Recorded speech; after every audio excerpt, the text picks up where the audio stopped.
Me presento, Diego Bardelli es mi nombre, estoy al lado de Claudio Franco, del COPIME.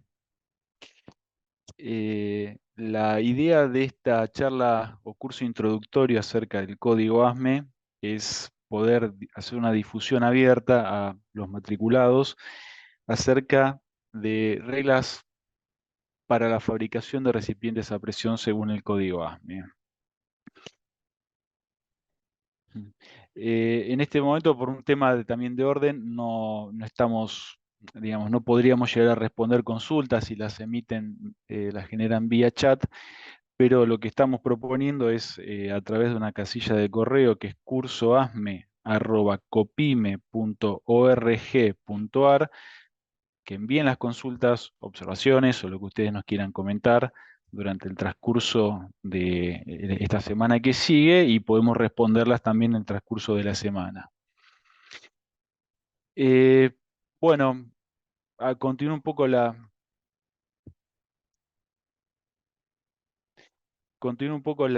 presentación. Digamos, yo soy ingeniero mecánico, estoy matriculado en el COPIME. Hace aproximadamente 22 años ya que estoy involucrado en lo que es diseño y fabricación de recipientes a presión. Como profesional tuve la fortuna, por así decirlo, de poder incorporarme a la industria de la fabricación diseño y fabricación de recipientes cuando aún no había terminado la carrera universitaria, estaba cerca de mi último año o algo así, y eso, digamos, me permitió poder de alguna forma vincular los conceptos que eran teóricos hasta ese momento con los conceptos que después terminaron siendo la práctica. No sé si algunos de ustedes están vinculados, conocen de qué se trata el código ASME. La idea principal de esta charla es poder dar, digamos, abarcar aspectos generales, cuál es su alcance, un poco el ordenamiento, los criterios. Por supuesto que no es un curso de recipientes a presión, eso es una especialización técnica que demanda bastante tiempo. eh, la idea es que puedan ver los aspectos principales, repito, y tal vez esto genere algún tipo de interés particular en ustedes para poder adentrarse un poco más en detalle.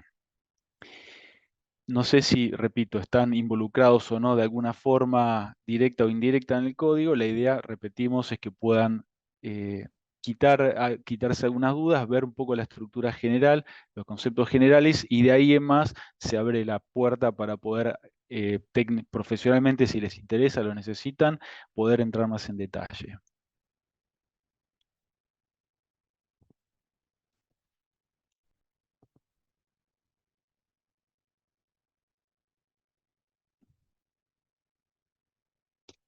Básicamente, ¿qué es lo que conocemos o qué es el código ASME? Perdón que voy a ir admitiendo algunas personas que se están sumando. Son reglas para la construcción de recipientes a presión y calderas, obviamente una caldera es un recipiente a presión, que fueron formuladas por el Boiler Pressure Vessel Committee de el ASME, que es la Sociedad Americana de Ingenieros Mecánicos. Vamos a hacer un poquito de historia desde cuántos años hace que se está Listo, bueno, ya está, fabricando. gracias. Hola, hola. Si hay alguien que si tiene el micrófono abierto, si lo podría cerrar, por favor. Eh, la idea de esto es hacer un raconto histórico para ver el comienzo y los orígenes. Hace ya varios años, desde el año 1916, un comité generó el primer paper, la primera publicación, que era las reglas para construcción de calderas. A partir de ese momento, el ASME, que hasta ese momento se dedicaba a otro tipo de actividades, lo que hizo es comenzó a ofrecer una certificación a las empresas de la industria de fabricantes de recipientes a presión para poder minimizar el riesgo de accidentes que hasta ese momento sucedían con bastante frecuencia. Tuvo todo esto una vinculación también con una agencia de seguros en su momento, y la idea justamente era establecer reglas para que los sistemas de control de calidad de las empresas cumplan con una normativa y que puedan fabricar equipos que fueran seguros que hasta ese momento no la era. Esa normativa de aquel momento, que se llamaba de una forma determinada, fue transformándose a lo largo de todos estos años en lo que en la actualidad conocemos como el Código ASME. Desde aquel comienzo, más de 100 años atrás a la época, el Código ASME obviamente no se ha quedado en aquella publicación histórica, sino que se mantiene una constante actualización, revisión, corrección. Básicamente lo que hace es año a año, o edición a edición, mejor dicho, ahora después vamos a entrar en detalle acerca de con qué periodicidad se generan las ediciones, va incorporando todo lo relativo a nuevas tecnologías de fabricación, nuevas tecnologías de soldadura, nuevos materiales que el mercado de la metalurgia va generando, nuevos procesos de fabricación, optimizando el diseño, optimizando los ensayos, y a su vez lo que hace a través de unas metodologías determinadas que son las interpretaciones, los casos códigos, va incorporando el feedback de los diseñadores, de los fabricantes, de los usuarios que utilizan el código para mejorarlo y actualizarlo. No es que es un código estático, sino que está en constante mejora y actualización, pero tal vez lo importante que no es exclusivamente que lo realiza en forma autónoma, sino que también va tomando experiencias de los que realmente están fabricando los equipos y los están operando. Básicamente, cuando hablamos de código ASME como esencia y como filosofía, el código lo que tiene es una serie de requisitos que tienen carácter obligatorio. O sea, todo lo que sea un carácter obligatorio del código tiene que cumplirse, como la palabra lo dice, en forma obligatoria. Después hay unas provisiones específicas que van hacia la negativa, tal cual cosa no puede realizarse. Y después tiene un compendio de guías que son no mandatorias, que incluyen aspectos de construcción, inspección y ensayos en servicio. Básicamente esas guías no mandatorias son una gran ayuda. Hay información que es muy útil, se puede tomar como válida ante cualquier duda de consulta. Y en general todas esas guías no mandatorias tienen el mismo concepto de seguridad que el código aplica a todos sus diseños. Hay un tema muy importante que es algo que a veces no se logra visualizar, que el código no aborda todos los aspectos de las actividades de fabricación, de construcción, porque hay diseños muy particulares que se necesitan porque un diseño debe ser así por alguna razón operativa, y a su vez hay algunas actividades particulares que tal vez no estén escritas taxativamente. Lo que el código resuelve respecto a estos temas, que aquello que no está específicamente prohibido no puede considerarse como, perdón, lo que no está específicamente especificado no debe considerarse como prohibido. O sea, lo que no está prohibido estaría permitido.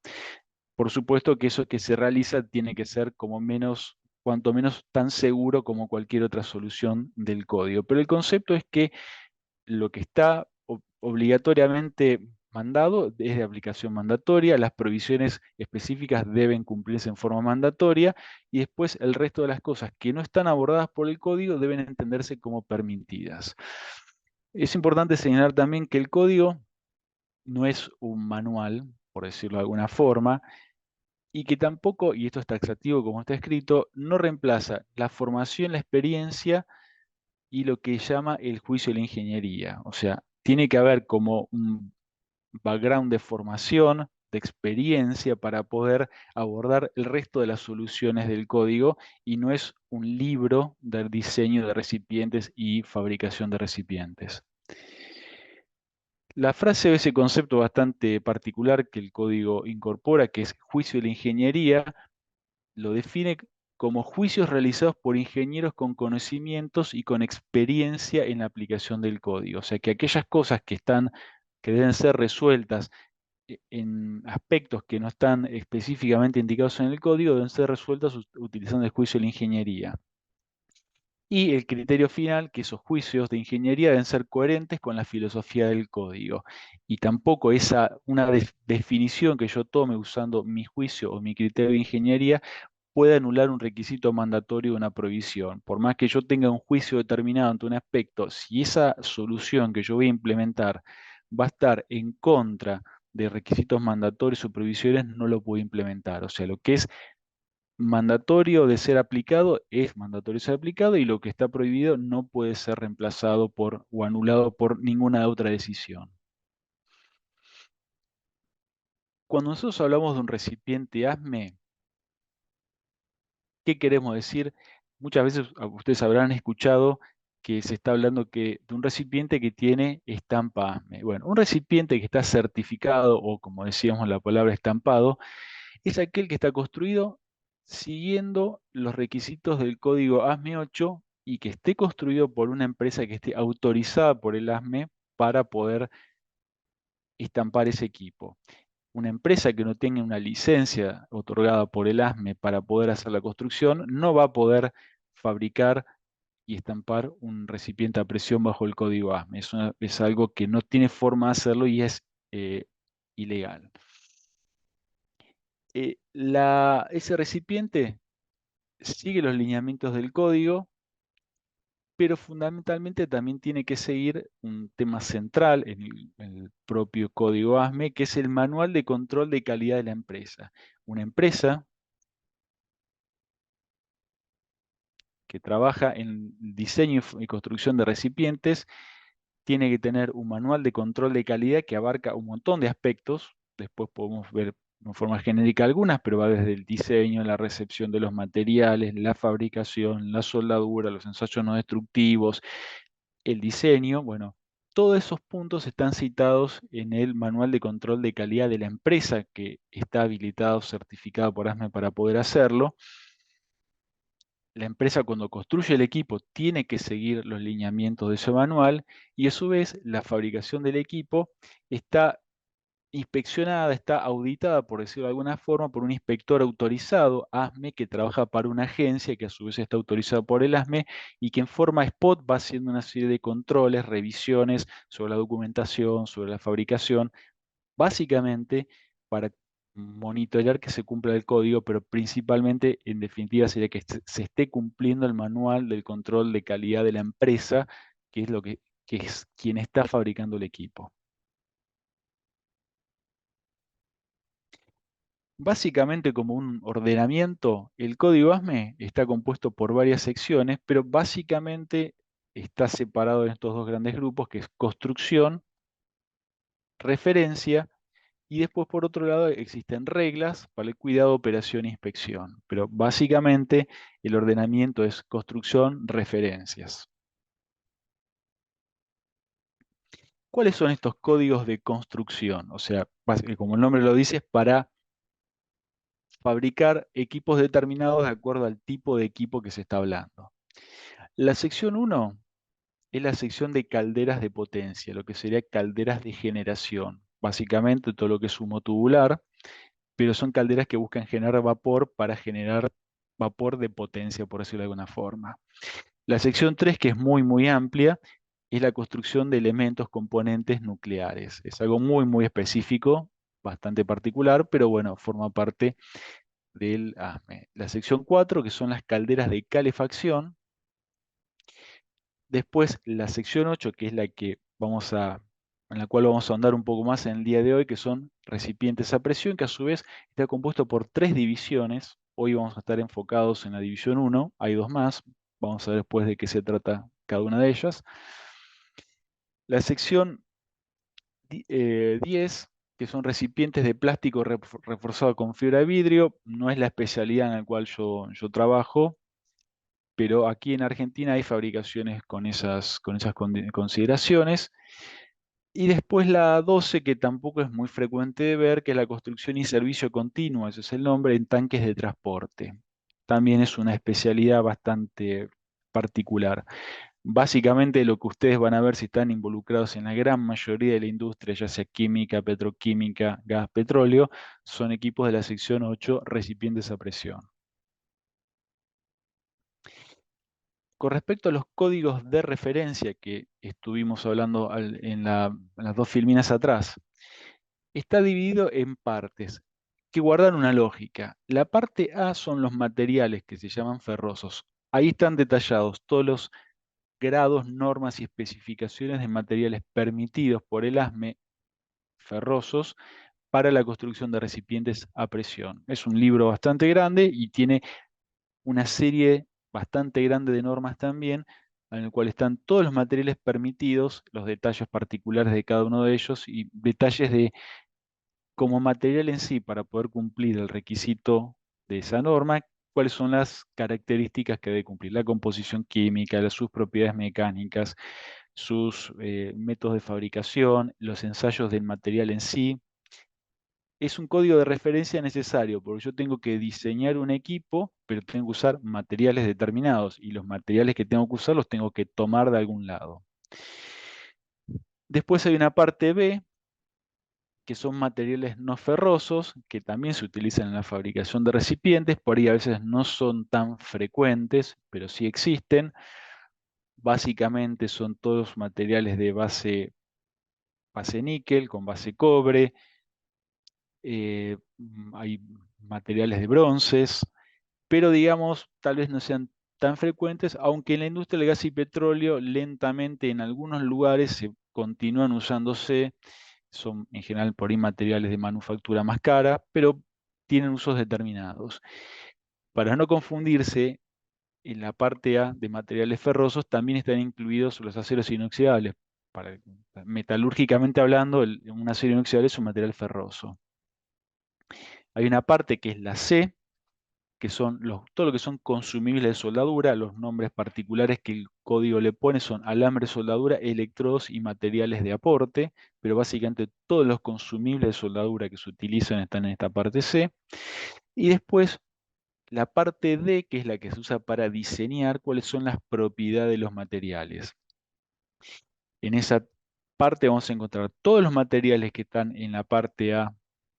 En la parte B vamos a encontrar detalles de cuál es su tensión de fluencia, su tensión de rotura, algunos datos más de alargamiento, pero básicamente cómo es, de acuerdo al código que yo esté utilizando, perdón, las tensiones admisibles de cada uno de ellos en función de la temperatura.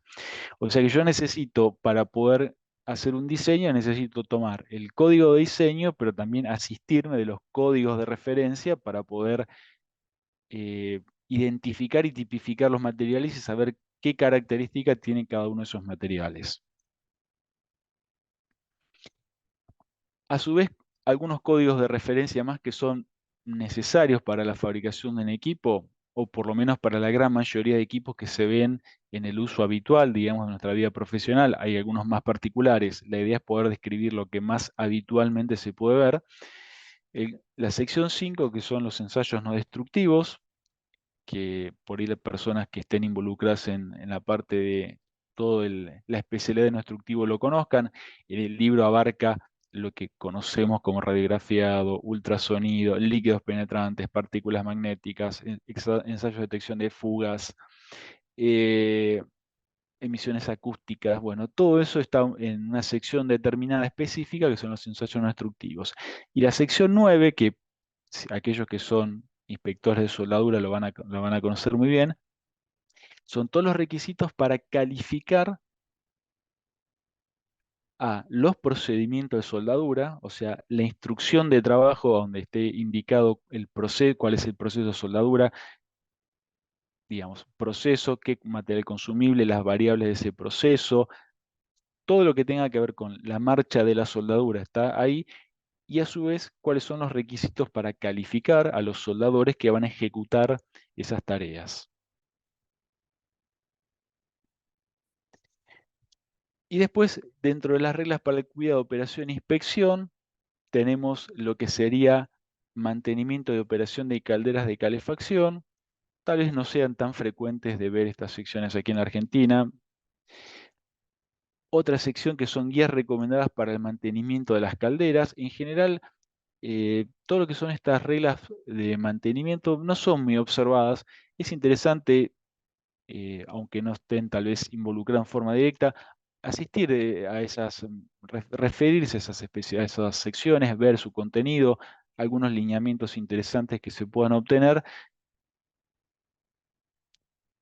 de forma tal de que ante una duda, ante una situación particular, sirva como una buena referencia para otro caso que tengan que trabajar. Y después algo muy específico que es inspección en servicio de componentes de plantas nucleares de potencia. La parte nuclear evidentemente lo es toda una especialidad muy, muy singular, pero el ASME tiene una sección aplicable a cada uno de los elementos, tipos de componentes que pueda haber dentro de lo que sería una instalación nuclear y a su vez para la inspección de todos los componentes que en esta instalación estén funcionando. Mm, Quiero volver un segundo atrás en este sentido. Respecto a lo que es el diseño y fabricación de un recipiente, no es el ASME el único código que hay. Hay otros códigos internacionales. Por ejemplo, en Europa, básicamente en Alemania, hay un código llamado Demerblatter, hay euronormas, hay lo que antes era el British Standard y ahora tiene otro nombre, pero digamos que esas normas a veces quedan un poco circunscriptas a países o áreas locales. Hoy día, sin lugar a dudas, el código ASME es el estándar internacional de lo que es diseño y fabricación de recipientes.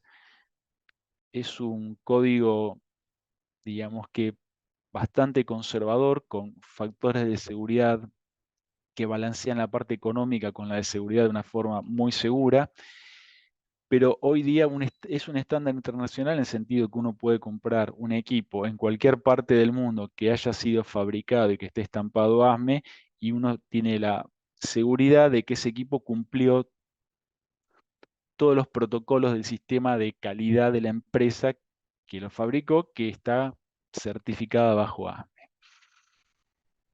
El código ASME se maneja por ediciones, en esto que estamos hablando, que no es estático, es dinámico, se va renovando con el transcurso del tiempo.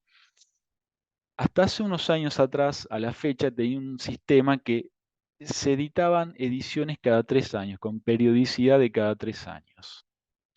La realidad es que por cada año editaban algo que se llamaban adendas, que eran hojas que introducían cambios solamente en esas hojas. Entonces uno componía el código con la edición original y los adendas que iban surgiendo en ese transcurso.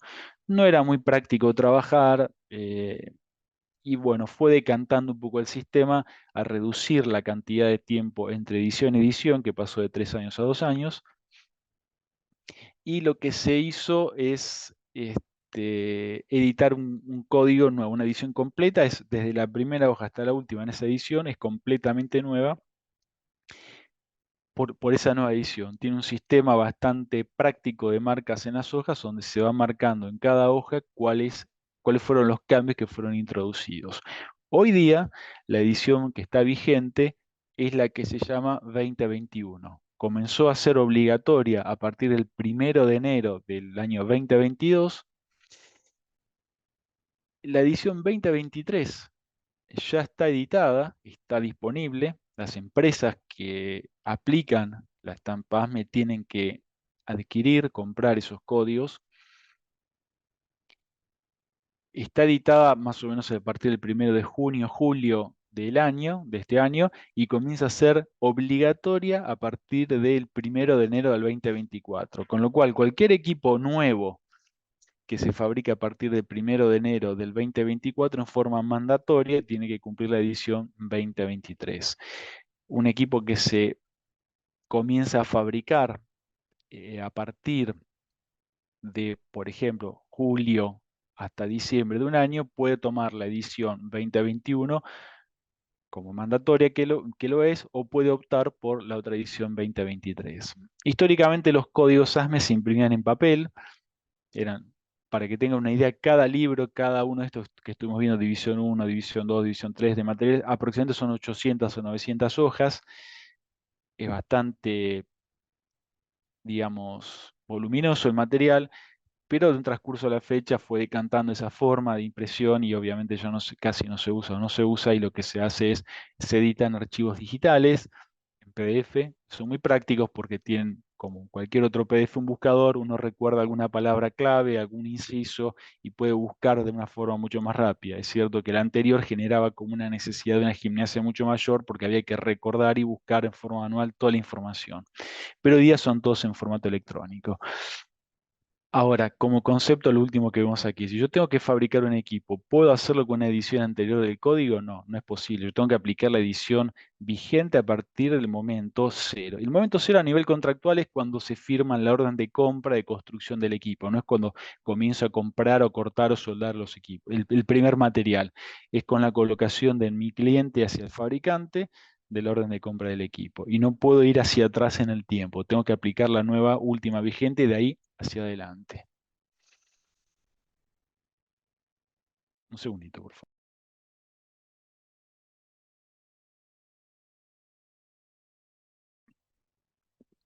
Gracias. Lo que estamos hablando, vamos en específico a la sección 8. La sección 8 está dividida en tres secciones, o perdón, tres divisiones distintas. La división 1, que es la que más frecuentemente conocemos, que es ASME 8 División 1, son las reglas, llamamos así, generales para recipientes a presión. Después tenemos la división 2, que se llama reglas alternativas. Ahora vamos a entender un poco más ese concepto de alternativo. Y después la división 3 son reglas alternativas para la construcción de recipientes de alta presión. 1, 2 y 3, lo que habíamos visto antes. ¿Qué es el alcance? ¿Cuál es en cualquier código lo que se llama scope? O sea, ¿hasta dónde el código ese me da cobertura? ¿Cuáles fueron los temas que alcanza en forma positiva? Están descritos en un parágrafo que se llama 1 y está previendo equipos que tienen presiones de diseño de hasta 20 MPa. 20 MPa son 3000 PSI aproximadamente. Esto es también redondeado, 204 kilos de presión. Perdón, kilos centímetro cuadrado de presión. Como verán, es una presión que para lo que es un concepto general de un recipiente es una presión relativamente alta. 200 kilos de presión es una presión en un volumen o una dimensión de diámetro grande de un equipo, como consecuencia de eso es un espesor bastante grande. No impone una limitación porque aquí entra esto que es el juicio de la ingeniería. Los recipientes que superen esa presión pueden ser construidos con la regla de esa división, pero sin embargo el código deja abierto esta frase, requieren consideraciones adicionales de diseño, fabricación y ensayos que a veces hay que entrar más en materia cuando más grueso es el equipo. Los ensayos no instructivos son bastante más rigurosos y la parte de diseño no entra en detalles cómo, pero probablemente haya que asistirse con algunos libros o manuales de recipientes a presión o cosas eh, académicas respecto a cuál era la respuesta, cómo se distribuyen las tensiones en un recipiente de pared gruesa, que ya no es una distribución membranal como es un equipo de pared media, delgada media. No, repetimos, no impone límites, pero bueno, lo establece como un umbral de ya cierta tensión. Repito, igual 204 kilos de presión es una presión bastante alta. ¿Cuáles son las excepciones? ¿Cuáles son los equipos que no están incluidos en forma obligatoria dentro del código? Aquellos que están en alguna otra sección que específicamente esa sección lo cubra. Calentadores tubulares que son a fuego directo, hay otros códigos para tratar eso. Todo lo que es parte integrante de máquinas rotantes, turbinas, bombas, bueno, eso no es un recipiente, no es un concepto de recipiente a presión para el ASME. Todo lo que es sistema de cañerías, piping, ya hay normas particulares del ASME para tratar piping, el 31.3, 31.8, 31.4. Componentes, todo lo que son fittings para sistemas de cañería, tampoco está dentro del concepto o el alcance de ASME. Una excepción del código, otra más, son equipos que contengan agua a presión que no excedan ninguno de esos dos parámetros, presión de 20 kilos y temperatura de 99. Repito, es una excepción, o sea, ahora vamos a ver un poco más, algo más al detalle. ¿Cuál es otra excepción? Recipientes que contengan agua caliente calentada por vapor o medios indirectos de calentamiento que no excedan estos parámetros de aporte de energía, temperatura y volumen. ¿Cuáles otros equipos están excluidos excluidos dentro del ASME, están exceptuados de ser aplicado como un marco de diseño?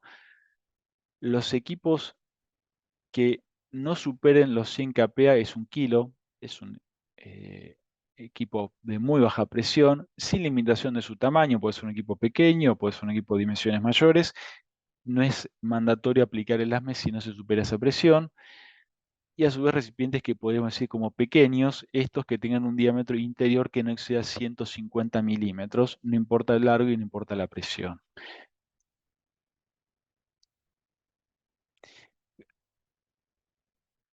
Independientemente de esto, yo lo que puedo hacer es puedo incluir en mi diseño algunos de estos equipos, o sea, no tengo una limitación respecto a que si tengo un equipo pequeño de tamaño, lo calcule con las reglas del código, si tengo un equipo que tiene baja presión, lo calcule por las reglas del código, lo que el ASME me está dando la libertad de no necesariamente anclarme al código ese, puedo usar otros, pero si yo decido como diseñador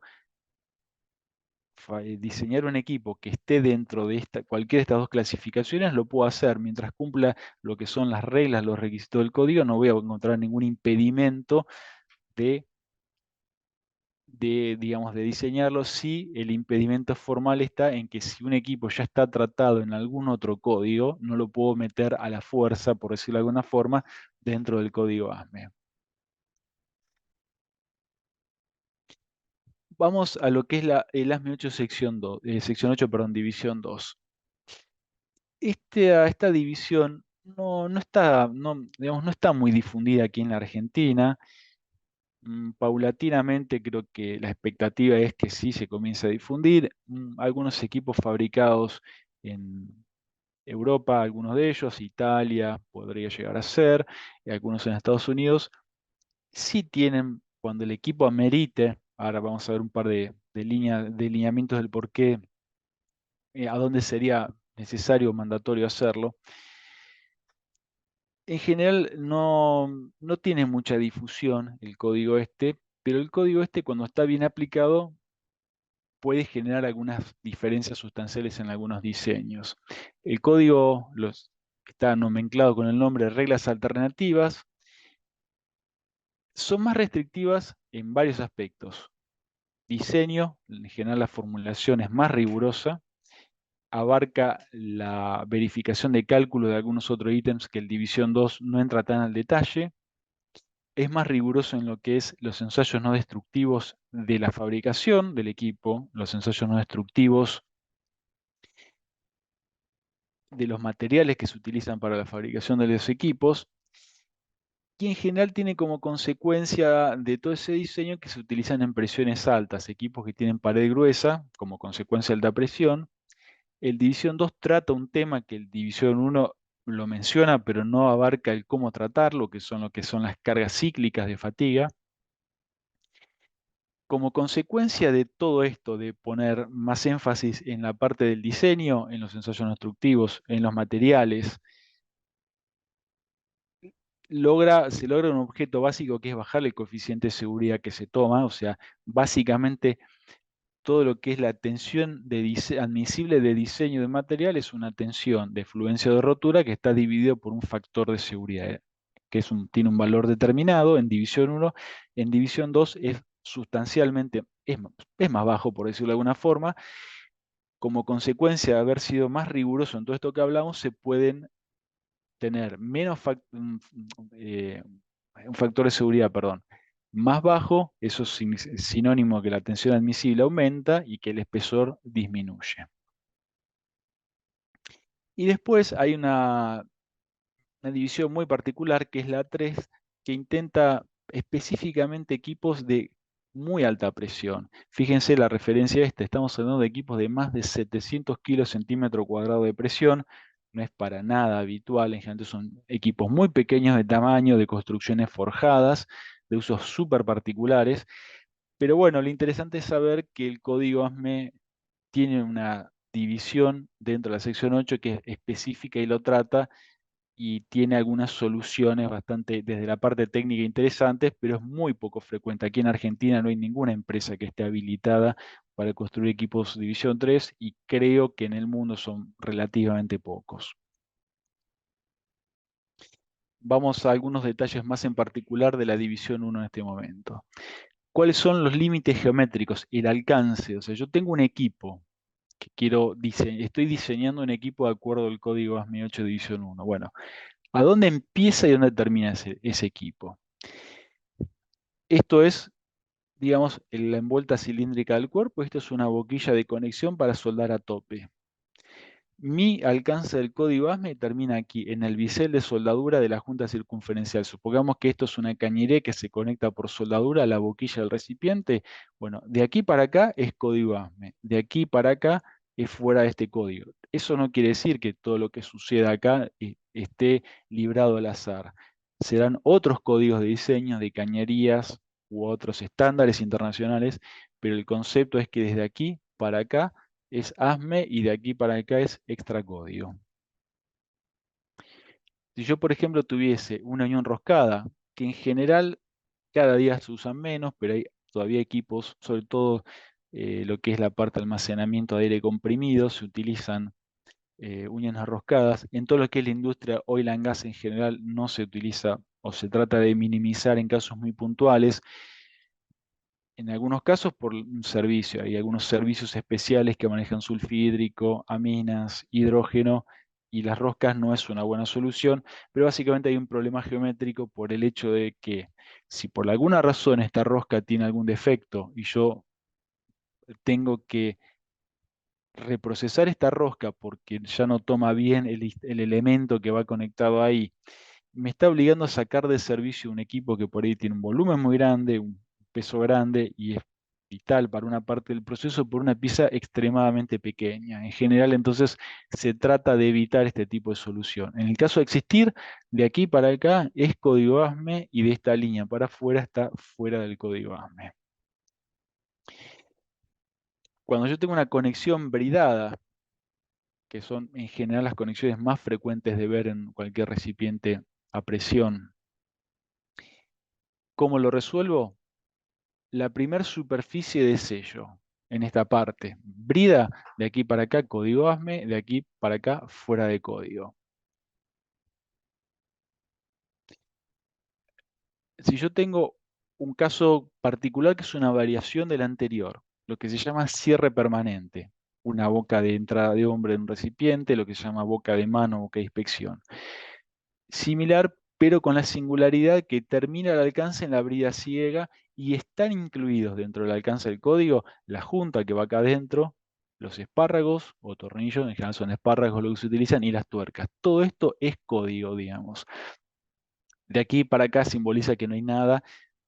Todo lo que sucede en esta unión forma parte del recipiente a presión, que tiene que estar incluido dentro de las condiciones de diseño del recipiente a presión. Si yo, por ejemplo, tuviera un accesorio particular, cualquiera de ellos o accesorios propietarios, más o menos la lógica sería lo mismo. El código va a cubrir hasta la vinculación primera directa que esté sobre el recipiente. Sobre este elemento que es propietario, sea un manómetro, instrumento, componente, lo que fuese, todo esto está fuera del código ASME y es una cuestión del user, por decirlo de alguna forma. Responde a otras reglas, no es código.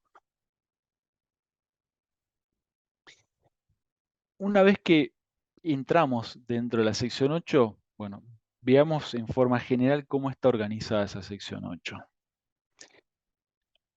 Hay tres separaciones muy grandes que podemos ver, que son la sección general, la sección que abarca los métodos de fabricación y una sección que abarca la parte a materiales. Y después hay un gran compendio de tablas, ábacos, gráficos, apéndices que son complementos de lo anterior. Pero básicamente, si nosotros tenemos estas tres separaciones en mente, más o menos ya podemos comprender cómo está estructurado el código ASME. Los requisitos generales, como la palabra lo dice, abarcan a todos los métodos de fabricación y todos los materiales. O sea, cualquier equipo que yo diseñe y fabrique bajo el código ASME 8 División 1 tiene que cumplir independientemente de qué material esté fabricado, el método de fabricación, bueno, independientemente de eso, tiene que cumplir siempre. Comprendan entonces que aquí están aquellas cosas que son determinaciones de espesores, por ejemplo, geometrías mínimas, condiciones particulares, y todo lo que tenga que ver con la seguridad está incluido dentro de esta parte porque es la que cualquier equipo tiene que cumplir estos requisitos generales. Respecto a la segunda separación, métodos de fabricación. Bueno, yo puedo fabricar un equipo ASME 8 con distintos métodos de fabricación. Tal vez la que más habitualmente sea más habitual de ver para nosotros es lo que sería UW, que es welded. Esto es una nomenclatura que se viene heredando de años para que se vea en general todo lo que es ASME 8 es U de unfired, o sea, recipientes sin fuego directo, y esto es W del método de fabricación. O sea, los recipientes que habitualmente vemos en cualquier instalación que fueron fabricados por soldadura, bueno, tienen que cumplir todas las reglas que están en todos los parágrafos aplicables de esta UW. Hay otra particular que es la F, que son recipientes de material forjado, no son tan frecuentes de ver, son cosas bastante propietarias en algún sentido, pero existe y tiene un tratamiento. Y después la V, que son materiales no ferrosos que se fabrican con el método digamos, de bracing, que sería el nombre de soldadura que tiene, soldadura no fusible, por decirlo de alguna forma. También es una construcción bastante particular, no es muy frecuente ver. En general, la enorme mayoría de todos los equipos de la industria de gas y petróleo están adentro de esta clasificación. Ahora cubrimos esa parte de fabricación. Bueno, vamos a ver lo que son las partes aplicables a materiales. Acá ya hay más divisiones adentro.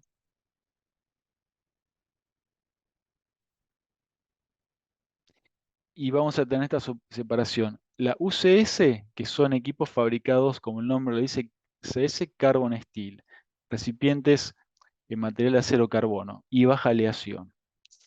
Cuando el código ASME habla de baja aleación y tiene ese nombre que dice low alloy, es todos los materiales que son aleaciones, que tienen obviamente una base carbono, pero que no logran ser tipificados como inoxidables o otros grados distintos de aleación. Aquí se encuentran los materiales que son de construcción, de uso de construcción, en general equipos de temperaturas altas, que son aleaciones de cromo molibdeno, que es 1 un cuarto cromo, 2 un cuarto cromo, 5% de cromo, 9% de cromo, es una aleación cromo molibdeno, dominantemente el cromo, se llaman baja aleación, están comprendidas dentro de esta separación. Por eso obvio, pero cuando uno ve un material, una chapa de aleación de cromo molibdeno y una chapa de acero carbono, a la vista no hay forma de distinguirlas. Son exactamente iguales las dos. La parte UNF, materiales no ferrosos, algo que hemos visto antes. Materiales que tienen predominantemente níquel, familias de bronces, cobres, bueno, todo esto tienen esa clasificación NF no ferroso. Después estamos en los recipientes que están construidos en materiales de alta aleación, high alloy. El nombre por ahí es un poco ambiguo, pero en general todos los aceros inoxidables son clasificados como high alloy. O sea, en general cualquier aleación que supera el 11% de cromo aproximadamente es considerada como alta aleación. El UCD es poco frecuente ver, que son equipos que están construidos con fundición dúctil, tampoco es muy frecuente. El UHT son casos muy particulares, son materiales que las propiedades mecánicas no se alcanzan en el material tal cual se recibe, sino una vez que se le hace un tratamiento térmico determinado, alcanza sus propiedades mecánicas. No es como estamos habituados a ver, no sé, acero 4140, 4340 que se le hace temple y revenido. Son unas chapas de acero carbono que tienen propiedades mecánicas aumentadas por el tratamiento térmico. Son materiales bastante acotados en cantidad, pero que tienen usos muy, muy puntuales y la diferencia de espesores suele ser sustancial porque tiene una resistencia mecánica alta. Y después el ULW, que es muy particular, son equipos que están fabricados por capas. Imagínense que ustedes toman una lámina de acero carbono y la van enrollando, obviamente conservando un diámetro interior sobre sí misma, dando varias vueltas, cumplen un concepto básicamente que se es unchado, donde hay como una especie de distribución de tensiones entre las capas que lo componen. Obviamente son construcciones muy particulares, muy específicas, pero tienen un tratamiento riguroso de, en el caso de implementarse, lo que tienen que cumplir.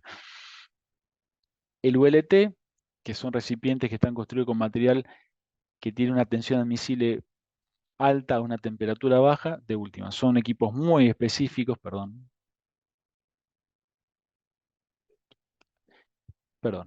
aquí vuelvo, me había adelantado. Y después el UIG, que de vuelta, muy específico también, requisitos para recipientes que estén construidos o sea, construidos e impregnados en grafito. No son para nada frecuentes encontrar, obviamente los hay. Aquí en Argentina casi no se construye esto. Dentro de las clasificaciones que vimos, que tenemos apéndices. Esos apéndices tratan temas generales de diseños.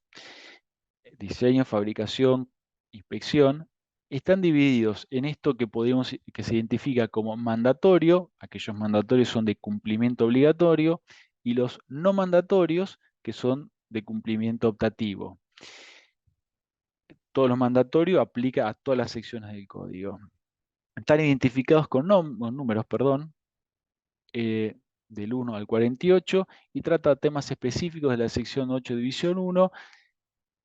Y cuando el tema esté cubierto por un apéndice de estos, bueno, es mandatorio. Si yo estoy buscando un apéndice para calcular una unión bridada, hay un específico del ASME que es el apéndice 2, bueno, si ese tema está cubierto por el ASME, tengo que aplicarlo en forma mandatoria. Y después están estos apéndices no mandatorios, que la forma fácil de identificarlo es que lo anterior era numérico, aquí tienen letras. En general, año a año de la edición se va cambiando, la última letra va subiendo porque se van agregando cosas. Re- Dan algunos lineamientos para diseño y fabricación que podrían entenderse que serían como buenas prácticas. En general, el consejo siempre es, si hay un apéndice no mandatorio, pero que trata un tema que tengamos en particular, bueno, incorporémoslo porque las soluciones que están ahí son seguras y ya fueron probadas. ¿Cuáles son las reglas básicas de cómo se usan los parágrafos del código? Algo que habíamos mencionado unas filminas atrás. Son los requisitos mínimos. Después, por ejemplo, mi cliente puede imponerme que cumpla requisitos más restrictivos en todo sentido, en el cálculo, en la fabricación, en la inspección. El ASME lo que establece un requisito de base mínimo, de estándar de mínima para poder construir un equipo seguro. Si algo no está prohibido, entonces por defecto está permitido, algo que habíamos mencionado antes. Un tema que muchas veces genera algunas discusiones es que el código ASME no impone todas las tolerancias de fabricación. El código tiene un tratamiento de tolerancias en aquellas cosas que son relativas a la seguridad. Por ejemplo, en lo que son los diámetros o balizaciones de un componente, una vez que está fabricado. Pero hay otros que no. Por ejemplo, el largo de un equipo no es una tolerancia que para el ASME representa un parámetro de seguridad, con lo cual no lo trata. ¿Qué es lo que quiere decir esto? Que es necesario es complementar el código ASME con requisitos particulares del cliente. En el tema de tolerancias, uno de ellos, hay otros que también sucede, porque no voy a encontrar en el ASME todo lo relativo a tolerancias, solamente aquellas tolerancias que hacen referencia a, que tienen que ver con la seguridad y la integridad del equipo.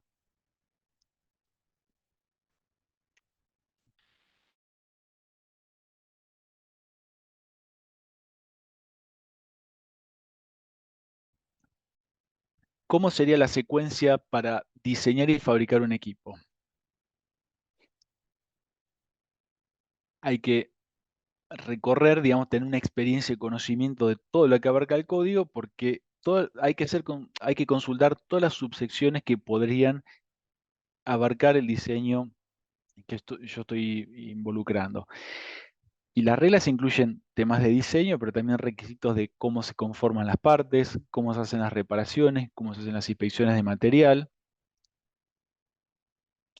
Y después, a su vez, hay subsecciones que tienen reglas relacionadas con métodos de fabricación, lo que habíamos hablado, UW para soldadura y los otros métodos. O sea, hay que identificar primero bien todas las partes que componen el código ASME y después, en base al tipo o estilo de equipo que yo esté fabricando, identificar cuál de ellas le corresponde aplicar. Por ejemplo, si yo voy a fabricar un equipo que es de acero carbono y que está soldado, bueno, ¿qué partes del código tengo que consultar? Bueno, por defecto, la UG general en todos los casos, por ser soldado, la UW, y por ser acero carbono, la UCS. De vuelta, general en todos los casos, soldado por la construcción del equipo y el material componente UCS. Si fuera un material no ferroso, tendré que consultar soldado, no ferroso sería UNF.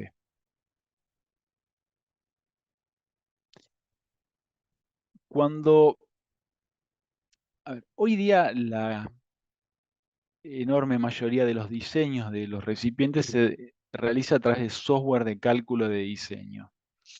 ¿Por qué? Porque es rápido, porque es visual, porque permite rápidamente mejorar y optimizar los diseños, pero los software de cálculo no son más que herramientas. ¿Qué es lo que esto quiere decir? Que yo necesito operar las herramientas con un concepto de qué es lo que voy a hacer y qué es lo que voy a esperar a cambio.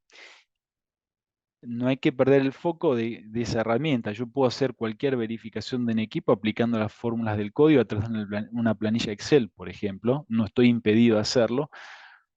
Después, en alguna instancia, se vuelve un poco tedioso si el equipo tiene, por ejemplo, varias piezas, conexiones, hacer todo eso en forma independiente.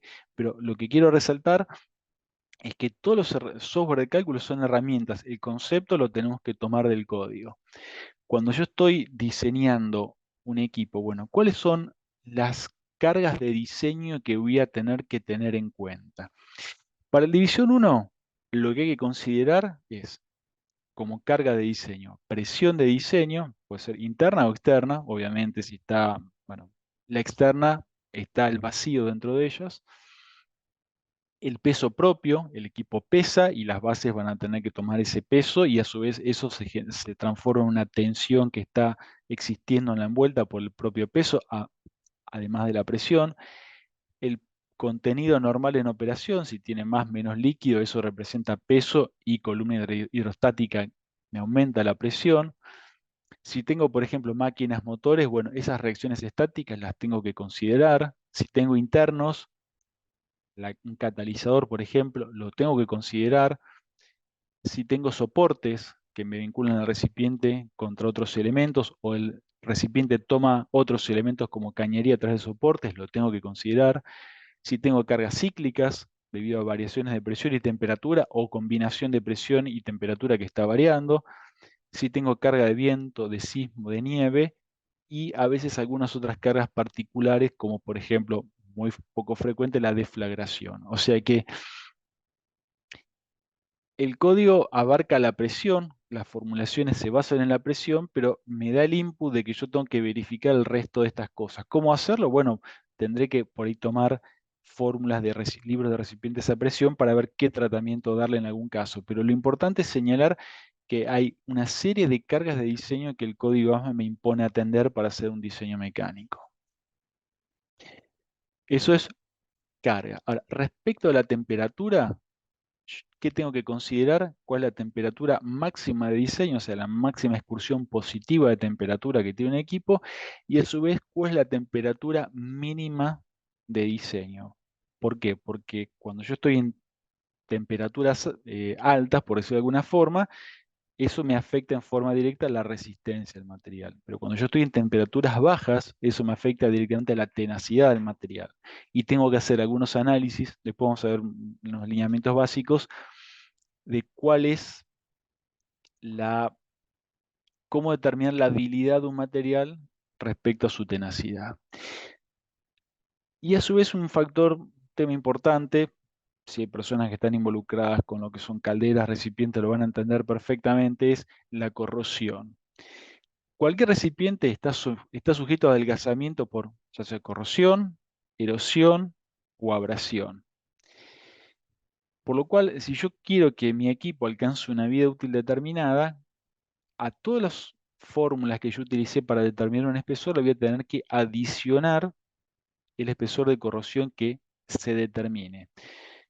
¿Cuál es el criterio básico? Yo como diseñador voy a recibir una hoja de datos que fue generada en general por personal de procesos, a donde dictaminó que el equipo para cumplir el proceso necesita operar a tal presión, tal temperatura, que tiene un nivel de líquido, y, o sea, parámetros operativos que generan parámetros de diseño.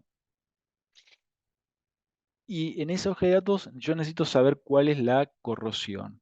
En general, lo que se adopta es cuando esa serie inoxidable se considera 0 milímetros. Hay algunas fórmulas un poquito conservadoras que agregan algo.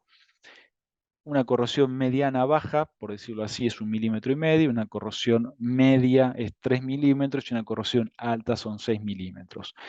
El valor habitual es 3 milímetros. ¿Qué es lo que esto quiere decir? Que si usted determina el espesor de una pieza con las formulaciones del código, y esto es lo que está señalado abajo, todas las fórmulas del código refieren a la condición corroída, o sea que una vez que el equipo está corroído, lo que me tiene a mí que dar es ese espesor que yo determiné con la fórmula. Todo lo que esta corrosión representa es aditivo, tengo que sumar espesor. Si yo, por ejemplo, calculé que el espesor de una pieza por las condiciones de presión eran 9 milímetros, y tuve que adicionar de corrosión 3, bueno, constructivamente no puede tener menos que, que 12 milímetros.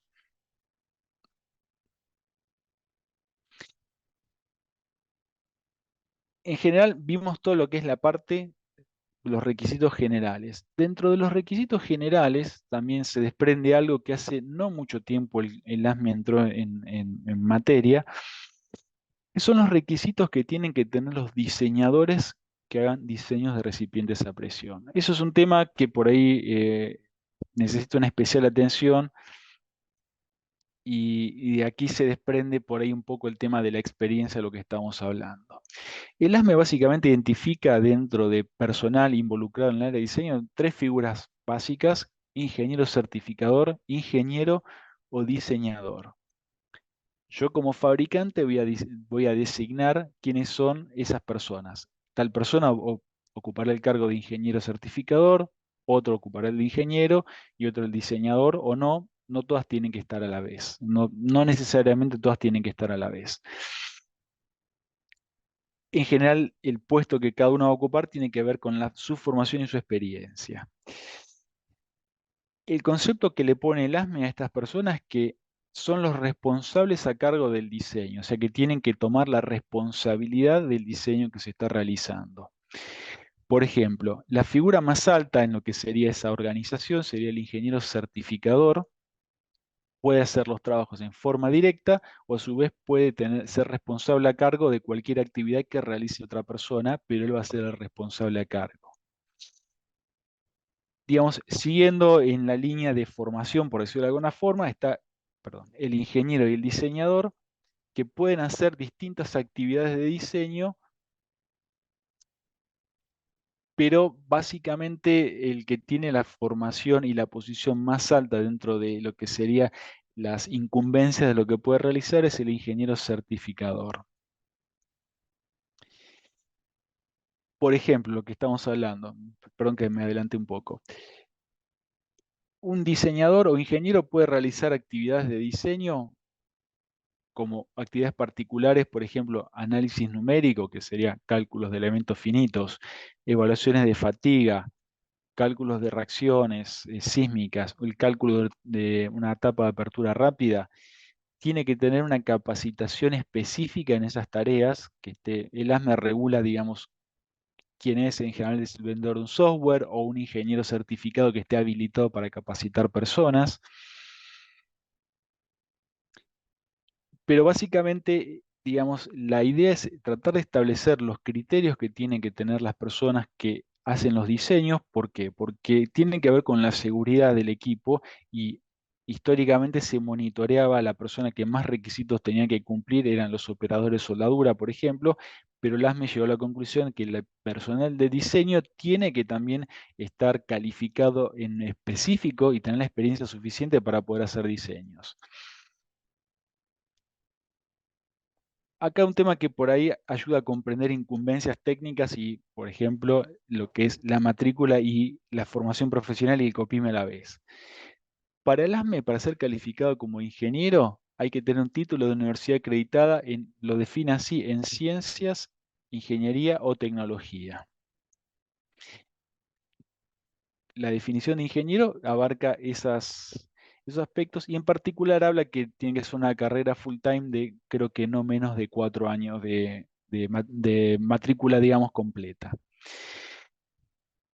Y después, a su vez, para las distintas posiciones, el ASME requiere una cantidad mínima de años de experiencia comprobable haciendo tareas de diseño de recipientes a presión. Y de acuerdo a la posición que ocupe y el tipo de actividad que haga, puede oscilar entre los 4 años de experiencia y los 10 años de experiencia mínima para poder hacer actividades de diseño.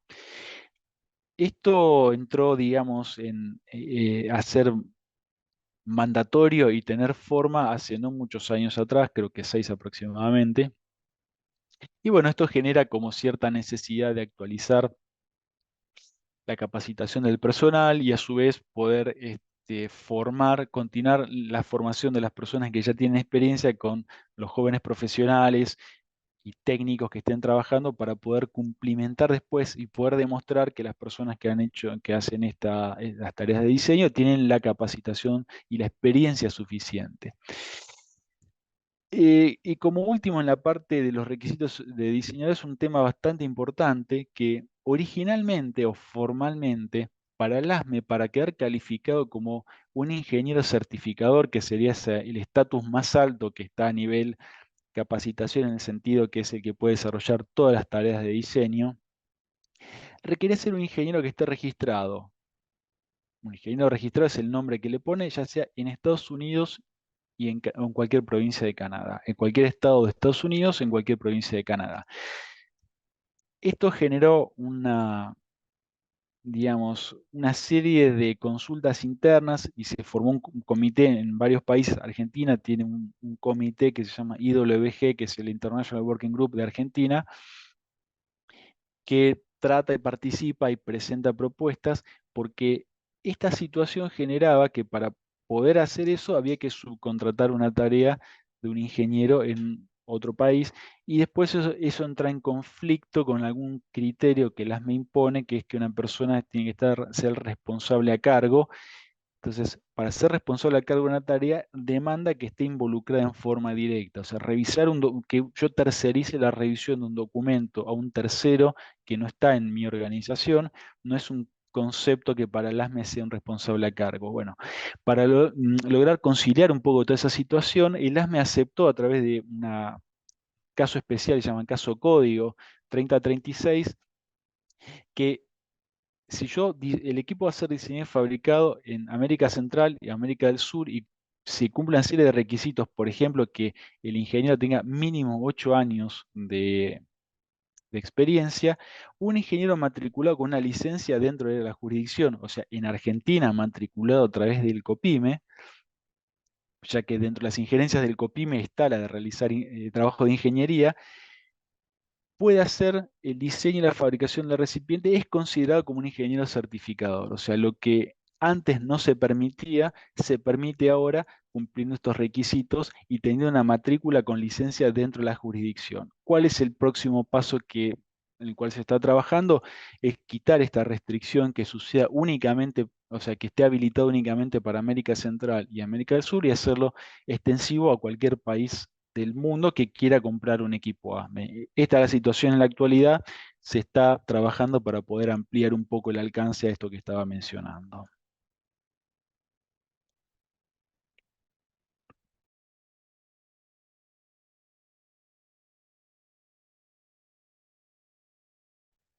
Bueno, vamos ahora a la parte de materiales.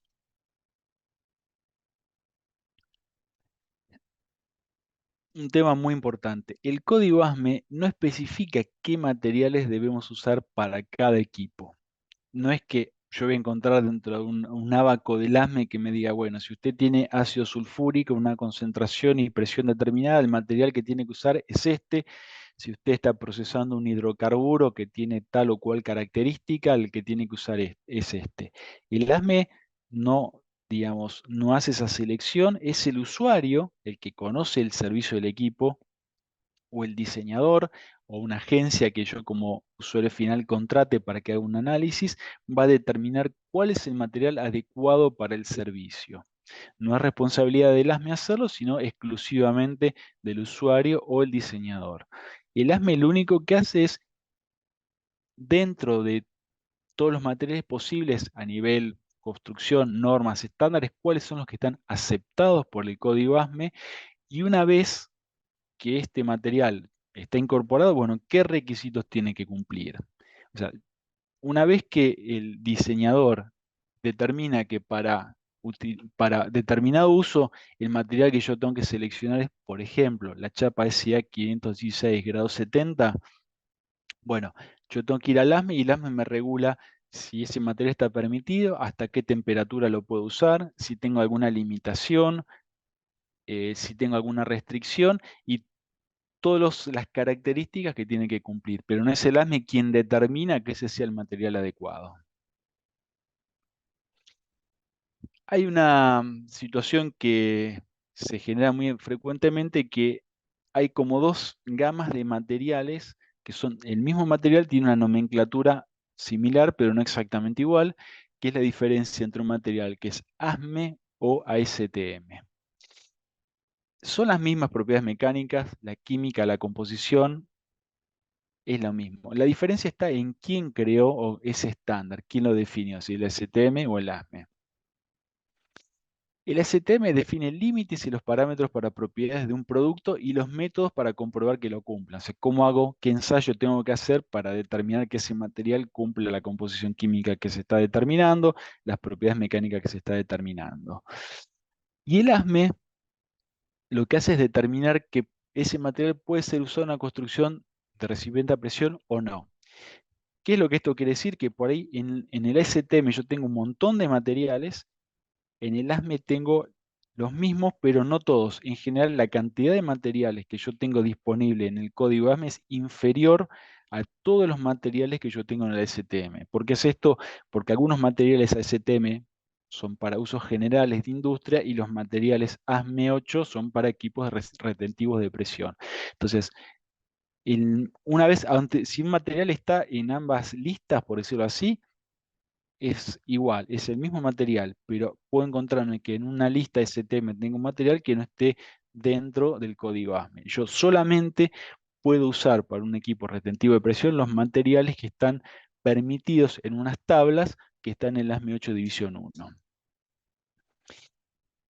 Una vez que el ASME toma un material y lo da por válido, lo que hace en la identificación le pone una S por delante. Por ejemplo, una chapa ASTM A516 se vuelve ASME, o sea, perdón, al ser ASME se vuelve SA516. O sea, si yo voy a mirar las características generales, es el mismo, pero voy a encontrar esta diferencia en la nomenclatura. Es porque el ASME, a través de esta letra S, lo incorporó.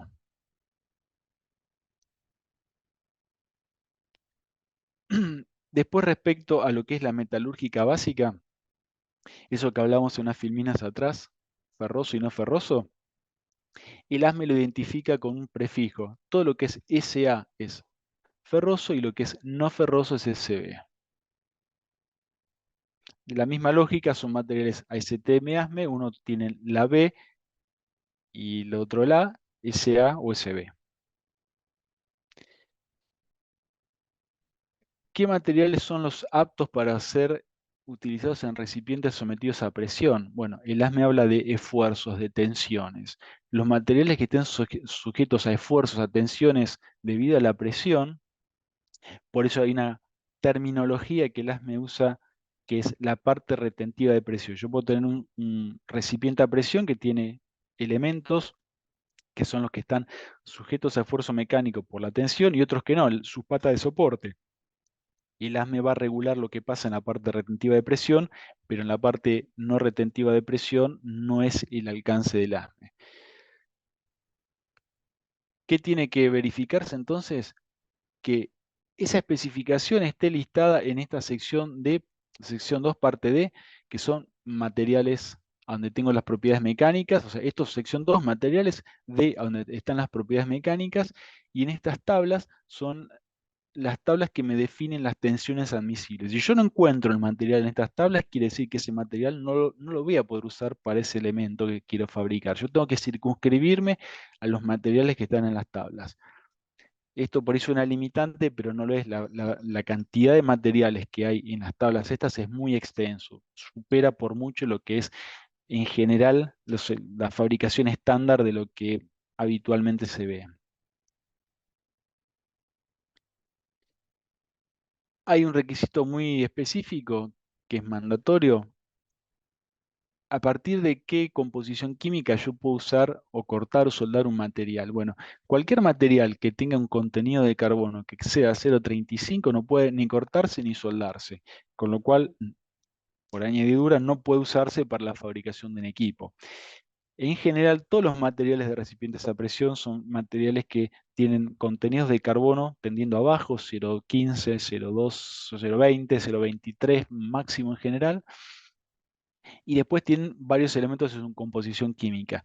Pero, ¿cuál es la consecuencia de eso? En general son materiales dúctiles. Yo no voy a poder construir un recipiente a presión, por ejemplo, a partir de un 41-40. O sea, en general existe hay materiales, si yo necesito tensiones admisibles altas, hay materiales que tienen microaleaciones que con tratamientos térmicos puedo alcanzar las propiedades mecánicas. Pero en general el contenido de carbono es un limitante. No está avalada la soldabilidad de un material de un contenido de carbono tan elevado. Cuando yo estoy analizando un material y veo lo que se llaman certificados de materiales, muchas veces lo van a ver con la palabra MTR, que es Material Test Report, o sea, ese reporte de ensayo de materiales. No es exactamente lo mismo conceptualmente, pero en la práctica es lo mismo. ¿Qué tiene que tener un certificado? ¿Cuál es la especificación de material o una especificación asociada?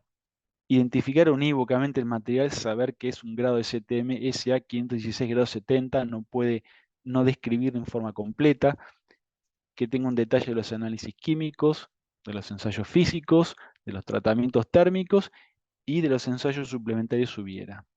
¿Qué es lo que sucede? Que a veces hay materiales que son vendidos por subdistribuidores que lo que hace es transcriben información parcial de la información original del material. Es un material que no está completamente identificado, no puede ser utilizado. En general se entiende que todos los materiales de recipiente de presión implican cierta rigurosidad o riesgo en su uso, con lo cual tienen que cumplir los requisitos que la norma le permite. No puedo a través de un ensayo químico y ver que un material que no sé qué origen tiene un contenido de carbono y algún componente químico principal que se asemeja a otro y utilizarlo. Si yo quiero utilizar un material de recipiente a presión, tengo que fijarme que el certificado que yo haya recibido cumpla básicamente con estos requisitos. El MTR, lo que estamos hablando, es un documento que emite el fabricante donde proporciona composición química, propiedades mecánicas y los ensayos. Tiene que ser trazable a través de las marcas originales. Yo tengo que saber de qué origen provino ese, o sea, cuál es el número de colada original que generó ese material. Y una vez que yo utilizo ese material para un equipo, cada empresa tiene su metodología aceptada, eso está declarado en lo que es el manual ASME también. Tengo que hacer una trazabilidad de las marcas. Yo tengo que trasladar a las piezas que fui cortando para armar un recipiente la identificación que me permita trazarlo con el certificado original de chapa. No necesariamente es el número de pieza completa o de identificación de la chapa. A veces está aceptado trabajar con planillas documentales donde se transcribe un código más corto para hacerlo más fácil, pero tiene que existir un método de trazabilidad asegurada para yo poder, si yo tomo un equipo, veo su documentación, puedo identificar en forma unívoca con qué material se fabricó cada una de las partes que lo componen.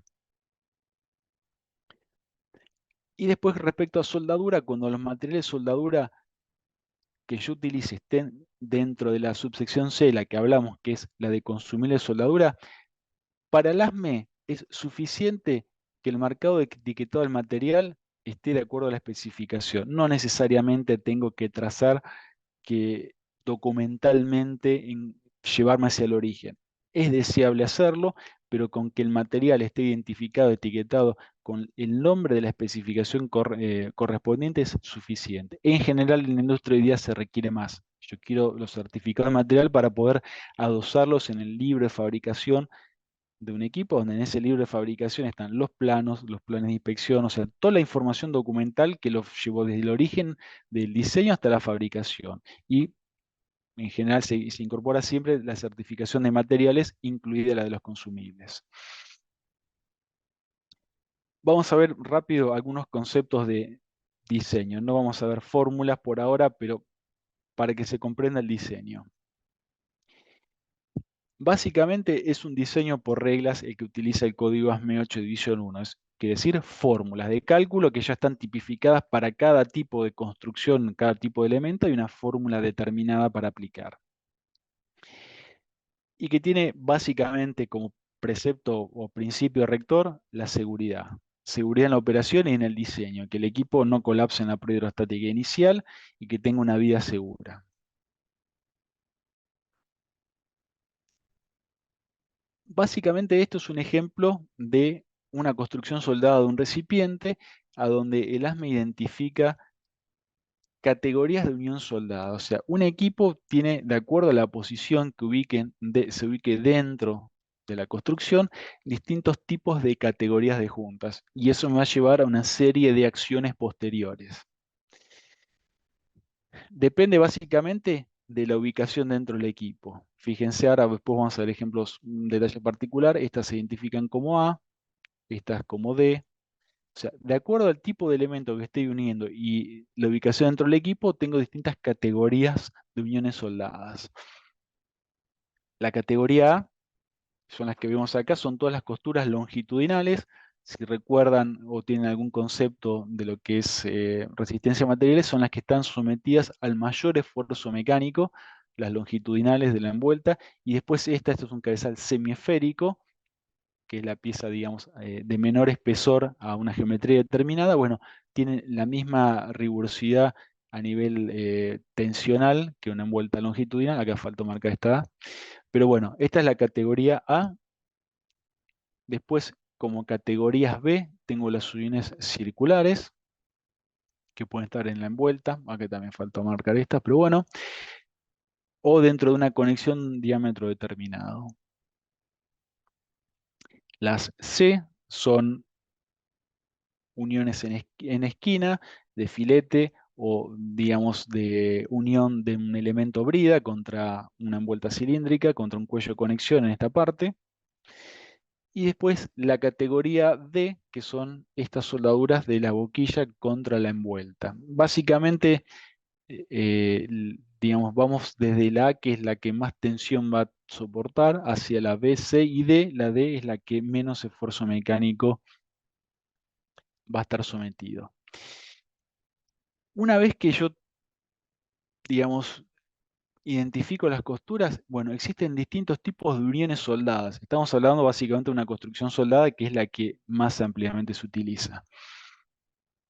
Cada unión soldada, de acuerdo al tipo, tiene una limitación geométrica y un grado de ensayo, de radiografiado, ahora vamos a ver el porqué. Básicamente hay 8 tipos de uniones soldadas. Vamos a ver un dibujo de las principales. Esa tabla, una tabla, perdón, que vamos a ver ahora, describe cada uno de estos 8 tipos, que básicamente podemos resumir este tipo de la 1 a la 3, son todas uniones a tope. Una unión a tope, vemos un dibujo, son dos piezas que se enfrentan en forma coaxial, por decirlo así. 4 a 6 son filete, 7 y 8 de penetración completa, que no necesariamente son juntas a tope. Ahora, cuando yo veo qué es lo que, cómo lo identifico. La tipo 1, soldadas a tope, como aquella soldadura que es de penetración total y la puedo atacar de ambos lados, con lo cual tengo la misma calidad de metal depositado del lado externo y interno. O sea, es la más rigurosa de todas. Es la soldadura clásica a tope de dos, puede ser un caño también, por ejemplo, donde se suelda en continuidad toda la vuelta, se revisa del lado exterior e interior, se aplican no destructivos y tiene es como si fuera la continuidad absoluta del metal. La 2, similar de un solo lado, con un anillo de respaldo permanente, hagamos un dibujito que es. La 3, de un solo lado sin respaldo, a donde yo no puedo garantizar lo mismo que en la 1, que la calidad es igual de ambos lados. Y después, este tipo 4 son solapadas de doble filete, está una montada arriba de la otra. Estos son los 8 tipos, hay algunos que son muy particulares, digamos, tal vez la que más interesante sea ver es juntas en ángulo cuando una pieza forma un ángulo mayor de 30 grados. Pero básicamente las que más frecuentemente se utilizan en la construcción, estamos hablando de las primeras estas. Entonces, vamos a un ejemplo. El tipo de junta 1 es la junta que está soldada por ambos lados, que sería de este estilo. Si yo tengo un respaldo removible, lo elimino. Tiene la misma calidad del lado exterior que el interior y es de penetración total. Es la soldadura, digamos, que se ve en la gran mayoría de cualquier tipo de construcción. Podrá ser como se ve este estilo en B, que se suelda de un solo lado con un respaldo, o se suelda sin respaldo y después se remueve esto y se limpia, o esta configuración que se ataca de ambos lados. Vamos a ver ahora la tipo 2. No vamos a ver los gráficos de todas, de las principales. Esta es a donde yo pongo un respaldo permanente y este respaldo permanente no lo remuevo, simplemente esto es un material que me da soporte cuando empiezo a aportar el material soldado para darle soporte mecánico y yo no voy a poder entrar acá adentro a removerlo porque geométricamente el equipo es chico, está cerrado, o si no simplemente porque yo lo asumí como un diseño que esto lo voy a dejar en forma permanente.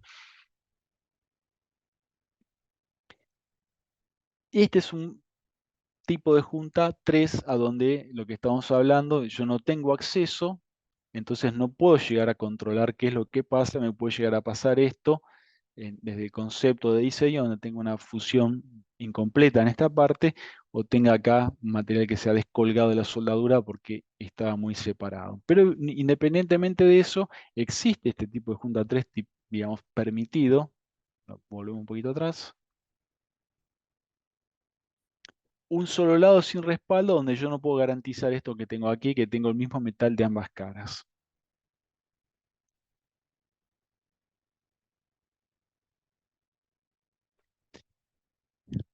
Entonces, una vez que yo tengo establecido eso de los tipos de juntas, bueno, hay un parámetro que me interesa que es la eficiencia. La eficiencia es un parámetro adimensional que uso para determinar espesores cuando hago cálculos. Entonces, mezclando todos estos conceptos que vimos, la eficiencia depende del tipo de junta y el grado de examen que yo haga. Si un ensayo radiográfico total, por puntos, o no hago ningún ensayo. Puede ser que esta información ya les resulte familiar, pero la repasamos. La eficiencia de soldadura en una junta con radiografía total, o sea, yo hago un ensayo no destructivo en forma total, con radiografiado, yo considero que eso tiene eficiencia 1. Es como si no estuviese soldado. Si yo hago un radiografiado parcial o por puntos, esa eficiencia merma y baja a 0,85. Y si yo no le hago ningún ensayo radiográfico, no, o sea, no determino nada, no inspecciono nada de la soldadura que hice, tengo una caída de la eficiencia soldada a 0,7. Entonces, ¿cómo hago para atar todos estos conceptos? Bueno, lo vemos en esta tabla. Si yo tengo una soldadura tipo 1, que es lo que hablamos, una soldadura a tope de ambos lados, o de un solo lado con cualquier método que me permita asegurar que es la misma calidad depositada de ambos lados, no tengo ninguna limitación, la puedo usar en el lugar donde yo quiera. ¿En qué categorías? En estas 4 categorías que vimos, A, B, C y D, ese gráfico que vimos al inicio. Entonces, si yo le aplico una radiografía full, voy a tener una eficiencia de 1, si le hago una radiografía spot de 0,85 y si no le hago nada, 0,7. Ahora, fíjense lo siguiente. Esa soldadura, ese tipo soldado 3 que a la vista no se veía muy estético, que tenía, no había forma de comprobar que del lado interior yo había alcanzado la misma calidad soldada, existe, está permitida, pero que está limitada, no la puedo aplicar o sea, existen limitaciones cuando aquí no existían limitaciones. Pueden ser costuras circunferenciales a tope, de poco espesor, de poco diámetro, en estas categorías, y entonces no me permite ganar nada por radiografiarla, y la eficiencia me cayó abruptamente a 0,6. ¿Qué es lo que esto quiere decir? Bueno, ustedes como diseñadores tienen parámetros del tipo, o sea, decidiendo el tipo de junta que ustedes quieren implementar, van a encontrarse si la pueden aplicar o no en cada caso, y en función de cuál es el nivel de ensayos que haga, van a poder obtener más o menos eficiencia de esas uniones soldadas. Obviamente, este tipo, la primera, la que encabeza esto, que es la soldadura de mejor calidad posible, no tiene limitaciones, la puedo usar donde yo quiera, y si yo la radiografío, tiene una eficiencia 1. Es como que si no estuviera soldado el equipo. Puede ser que esta sea una buena solución técnica, la realidad es que tal vez a veces no es la mejor solución económica de fabricar un equipo. Veamos esto, un ejemplo breve como para ver cómo es que actúa este concepto de eficiencia soldadura. Supongamos que yo tengo una envuelta cilíndrica, lo clásico, quiero fabricar una envuelta en recipiente, perdón, corto una chapa a lo largo del desarrollo que necesite, la cilindro en una máquina, biselo los bordes y la sueldo. El material que elegí es el material más habitual de recipientes a presión, carbono 516-70, diámetro 1,40 m, 30 kilos de presión, 250 grados, sobre espesor de corrosión 3 milímetros. Parámetros, digamos, relativamente estándares para un equipo. Perdón por lo básico del dibujo, pero es una envuelta y tiene una costura. Si yo le hago un radiografiado 100% y asumo que mi eficiencia es 1, el espesor requerido de esa pieza es 18 milímetros, 18-19. Si hago un radiografio de spot, mi eficiencia decrece 0,85, el espesor requerido aumenta 20,92. Y si no le hago ningún ensayo radiográfico, ¿qué me encuentro? Que el espesor requerido aumentó a cerca de 25 milímetros. Fíjense ustedes que entre este lugar y este lugar tengo una diferencia de cerca de 7 milímetros de espesor. Entonces, aquí empieza el balance técnico-económico. O sea, ¿qué es más caro? Pagar más ensayos no destructivos, o sea, sacar todas las reuniones, o sea, radiografía de toda la unión soldada y bajar el espesor, o pagar más ensayos, o sea, menos ensayos no destructivos, perdón, pero verme penalizado en el espesor. Bueno, después lo vemos más adelante, pero todo es un balance técnico-económico que ustedes como diseñador con la práctica van a ir encontrando cuál es la mejor solución. A veces hay casos en algunos requisitos particulares donde el código no deja elección por encima de tal espesor o tal servicio, yo tengo que hacer radiografiado full, eficiencia 1 en todos los casos, pero hay casos como estos datos que yo, digamos, que están resumidos acá, no están limitados de ninguna manera. Entonces yo podría elegir cualquiera de estas tres y bueno, ahí correspondería mi análisis técnico de qué hacer para obtener el mejor balance técnico-económico del equipo. Transcurrieron 1 hora 40, esta sería el fin de la parte número 1. La idea es continuar el martes de la semana próxima. Esperemos ya afilar algunos detalles técnicos que no nos salieron tan bien al principio, viendo en continuidad algunos temas que quedan, y la idea también sería poder, de las consultas que pudieran surgir en esto que estuvimos charlando, poder incorporar algún dato, alguna información más, algún ejemplo más, alguna explicación más, perdón, aquello que ustedes crean conveniente.